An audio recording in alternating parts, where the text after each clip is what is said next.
I never thought I'd end up here, honestly.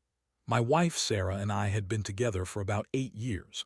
We were the kind of couple everyone thought was perfect. 2 kids, a house in the suburbs, the dog, the whole 9 yards. I worked hard, she stayed home with the kids, and life seemed pretty steady. But lately I'd started noticing little things: missed calls, late nights, strange behavior. Nothing concrete, just enough to make me feel uneasy, like I was missing something but couldn't put my finger on it. It all started around 6 months ago when I noticed Sarah was more distant during our conversations. She'd be quick to change the subject or give me a dismissive shrug when I asked about her day. She also started spending more time in the backyard, especially around the area where we kept the training equipment for Max, our German Shepherd. That was odd because she wasn't the outdoorsy type, and she didn't usually take much interest in our dog training stuff. I shrugged it off at first, telling myself she was just bored or maybe trying to get some fresh air. Then, I noticed the training sessions in the backyard. Sarah was always claiming she was learning handling techniques from the trainer Jake. She tell me she was working on Max's obedience, and I'd see her out there on weekends, always with Jake. I thought it was weird, not because I doubted her, but because she insisted I didn't need to know what was happening. She'd brush me off whenever I asked about their sessions, saying things like it's just handling, nothing special, or it's all about the dog, not us. I didn't think much of it at first. I trusted her, or at least I thought I did. But then I started noticing little inconsistencies. She'd come back from those backyard sessions looking flushed, more animated, like she'd been up to something she wasn't supposed to be. She'd also become increasingly bitchy, snapping at me for no reason, dismissing my concerns, and trying to brush off any questions about her relationship with Jake. She insisted she was just doing her part to train Max and that I was overthinking it. Yeah, right. That's what I told myself, at least. One day, I caught her in a lie about her whereabouts. She told me she was grocery shopping, but I saw her car parked in the neighbor's driveway instead of the store. I was about to call her out, but I saw her sneaking into our backyard through the side gate. I followed her at a distance. That's when I saw her there in the backyard with Jake. They were kissing, and not just a quick peck either. It was full-on, deep, tongue-involved sort of kiss. My stomach dropped. I couldn't believe what I was seeing. I froze, just watching them for a moment, trying to process what I'd just seen.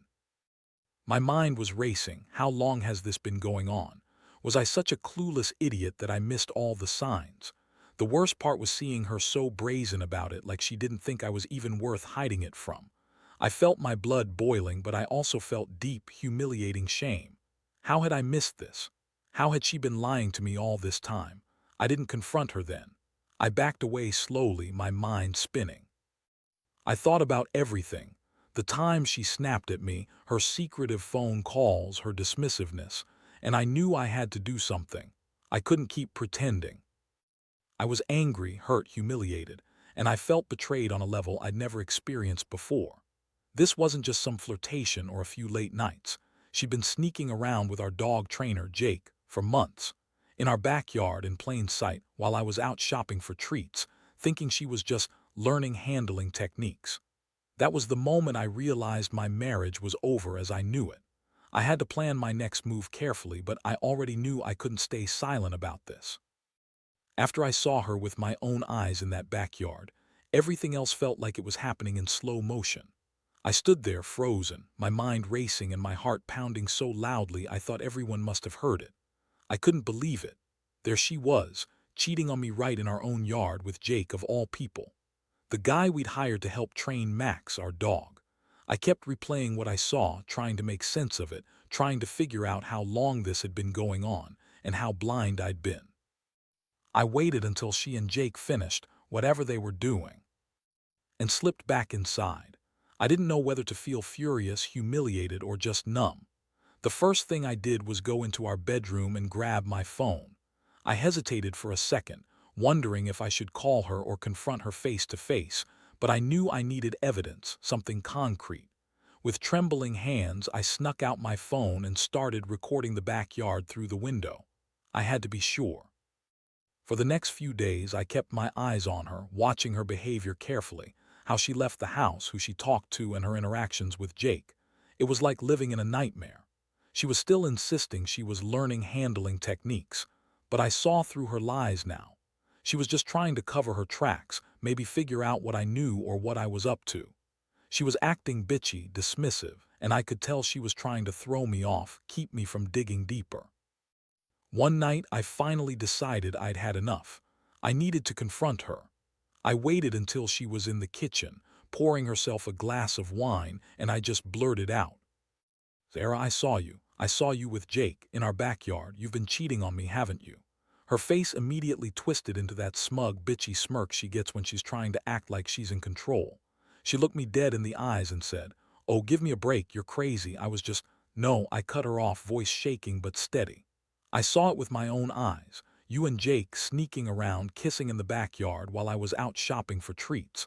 How long has this been going on?" "Months." She rolled her eyes, scoffing.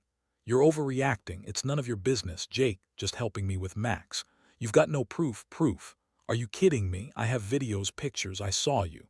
I saw you with my own eyes, Sarah. How could you do this? How could you betray me like this, right in our backyard, while I was literally out buying stuff for you to learn handling techniques? How long has this been going on? Tell me the truth." My voice cracked, but I fought to keep my composure.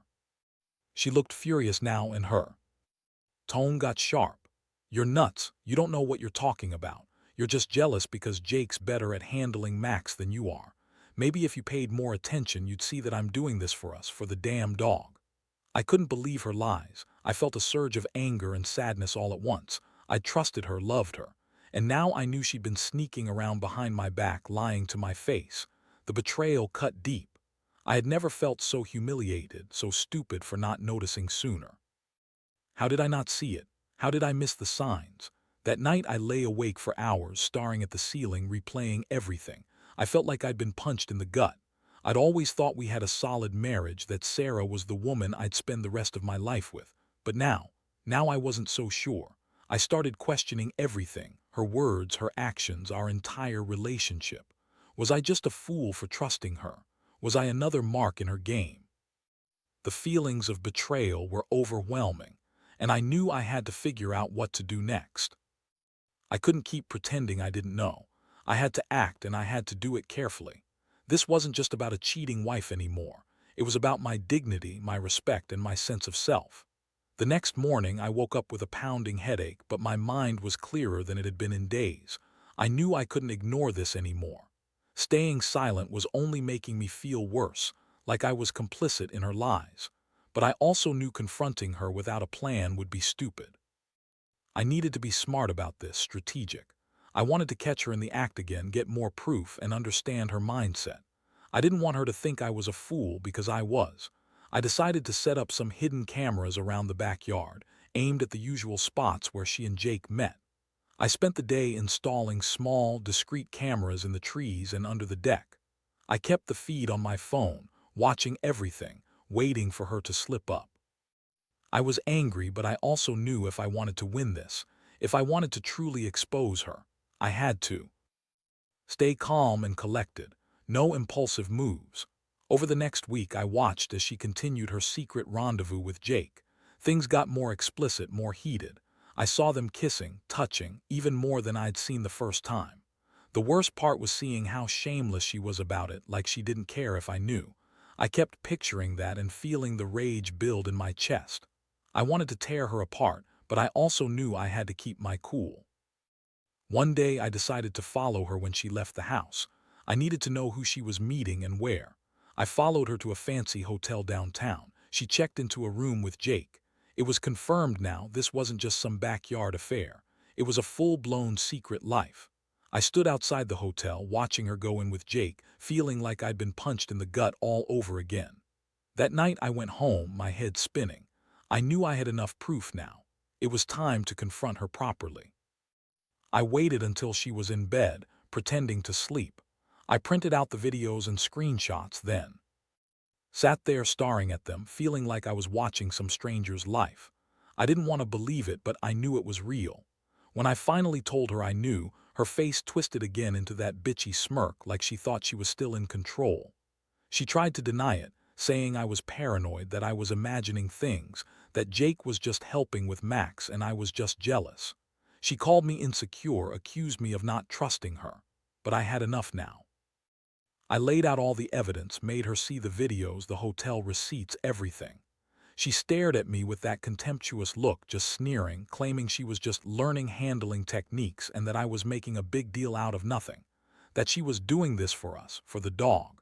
I felt cold, completely drained. I wanted to scream, to shake her until she understood what she'd done. But I just sat there, silent, watching her lie to my face. I felt this strange mixture of fury and heartbreak. Part of me wanted to smash the phone, destroy everything, and yell at her to get out. But another part, this quiet, numb part, knew I needed to think carefully. There was no way I could just sweep this under the rug or pretend it was a mistake. This was the end of the line. I realized I'd lost something that day, something I'd never get back. My trust, my respect, the image of our marriage. Everything I thought I knew about Sarah was shattered. I didn't want to be with someone who could do this, who could cheat on me with Jake, of all people, in our own backyard.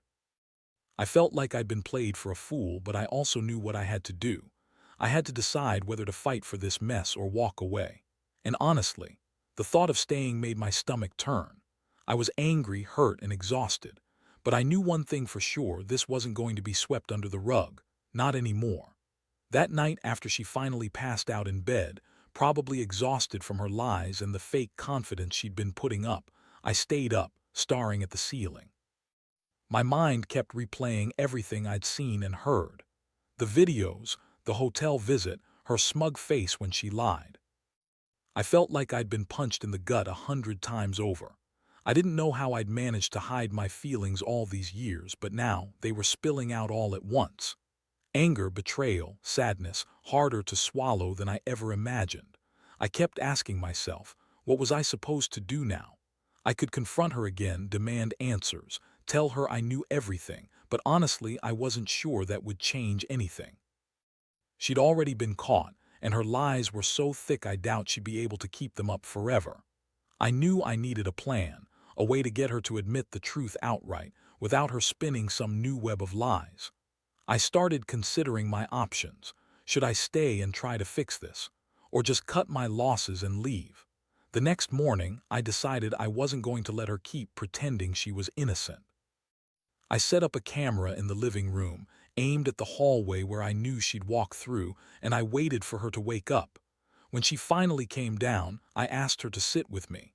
Calmly, I told her I knew everything about the backyard, the hotel, Jake, everything. She looked at me with that bitchy smirk again, like she thought she was in control, like she could talk her way out of it. "Sarah, I'm done playing your games," I said, voice steady but cold.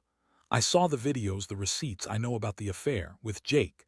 In our backyard, in the hotel, everywhere. How long has this been going on?" She rolled her eyes and shrugged. "Oh, so what? You're just jealous. You think I want to cheat on you. You're overreacting. Jake, just helping me with Max. That's all. You're making a big deal out of nothing."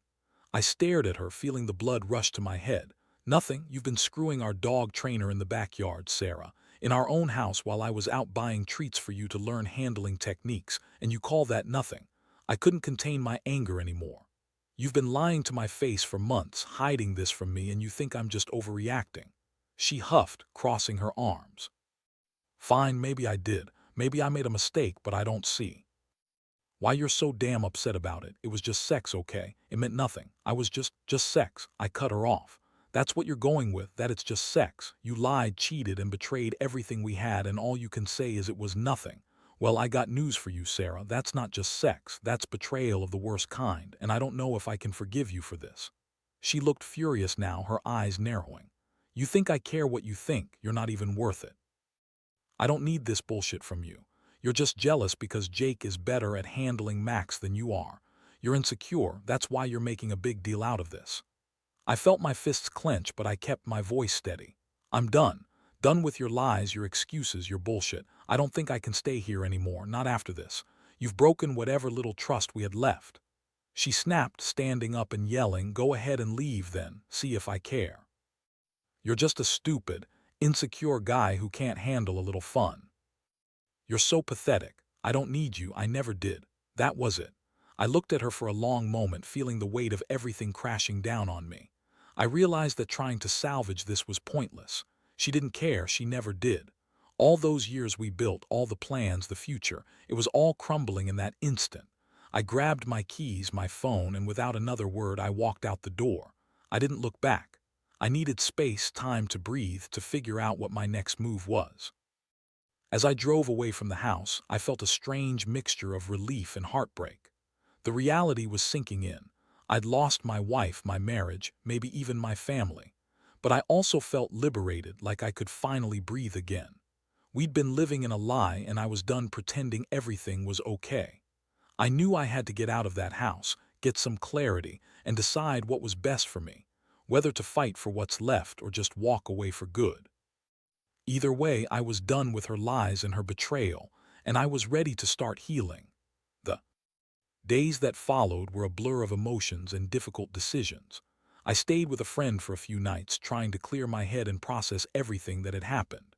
Every time I closed my eyes, I saw her smirking, heard her dismissive words, and relived that moment outside the hotel. It felt like my heart had been torn in half, and I wasn't sure if I'd ever get it back. But amid the chaos, I knew I couldn't just sit around feeling sorry for myself. I needed a plan. I needed to figure out how to move forward. First, I contacted a lawyer.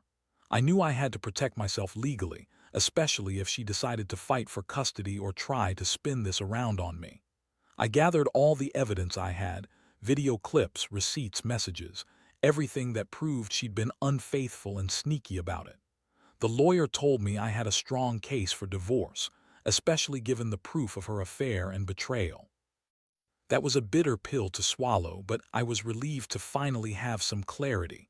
No matter what, I wasn't going to be a doormat anymore. I also started planning how to tell the kids. They were still young, 6 and 8, and I knew this would hit them hard. I didn't want to involve them in the mess, but I couldn't keep hiding the truth. I prepared myself for the long talks, the questions, and the tears. The thought of breaking their little hearts made me sick, but I knew I had to be honest, age-appropriate as I could. I promised myself I would do everything I could to be there for them, to give them stability even if everything else was falling apart. Meanwhile, Sarah was still in the house, acting bitchy and dismissive, like she thought she could keep things status quo. She'd often call or text, trying to guilt-trip me or throw accusations my way. She'd say I was overreacting, that I was controlling, that I was the one at fault for not trusting her. But I wasn't falling for it. I knew her game now. She was trying to make herself look innocent, to manipulate me into thinking I was the crazy one. I just blocked her calls, stopped replying, and focused on my own healing. One night, I went back to the house to grab a few personal things. It was strange being there without her. The house felt empty, colder somehow. I saw the backyard where everything happened, the spot where she and Jake had been so brazen. It made me sick to my stomach. I picked up a small rock and left it there, as a symbol of how broken everything was. I told myself I'd never step foot in that backyard again, never trust again, not with her or anyone like her. The hardest part was admitting I was done. Done with her lies, her betrayal, her fake smiles. I kept asking myself why she did it, why she threw everything away for Jake, the trainer, the guy who was supposed to help us, not destroy us. But really, I knew. She was just using him as another source of validation, another way to feel sexy, powerful, desired. And I was the fool who thought I was enough for her. So here I am, trying to pick up the pieces. I don't know what the future holds, but I know I won't be staying with her anymore. I've learned that trust is fragile, and once it's broken, it's nearly impossible to rebuild. I've also learned that sometimes love isn't enough to fix what's broken inside someone else. I don't regret the marriage, I regret not seeing the signs sooner, but I'll move on for myself and for my kids. They deserve a better life than the chaos we're now stuck in. Most of all, I want others to know, don't ignore the red flags. Don't let yourself be fooled by lies or smoke screens. When the betrayal is real, it hits harder than you ever thought possible, but you can survive it. You can come out stronger.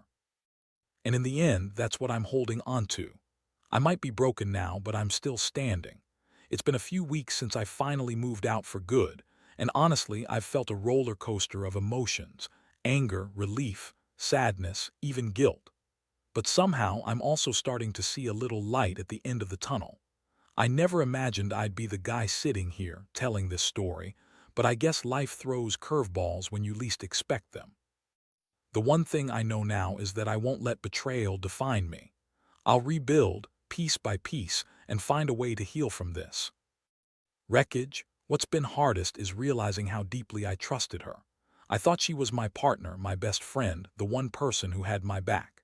Instead, she was hiding a whole secret life right under my nose. It's a brutal lesson in the importance of paying attention, reading the signs before they become full-blown disasters. I should have seen the sneaky little clues, the odd behaviors, the lies. But I was blinded by love, by routine, by the hope that maybe everything was just a misunderstanding. Now I'm focusing on myself and my kids. They've been through enough already, and I refuse to let this define their childhood. We're talking openly about what's happened in an age-appropriate way because I want them to understand they deserve honesty and respect. I let them see that even when life hits you hard, you get back up, you keep going. That's the real lesson I want them to learn from all this. As for Sarah, I don't know what her future holds. Honestly, I don't care much anymore. She's made her choice, and I've made mine.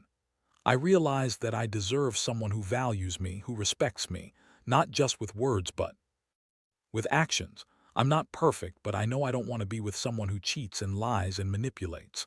I want a genuine relationship built on trust and honesty. Looking back, I wish I could tell my past self to pay closer attention, to listen to those little gut feelings that I ignored for so long. Because ignoring red flags only makes everything worse in the end.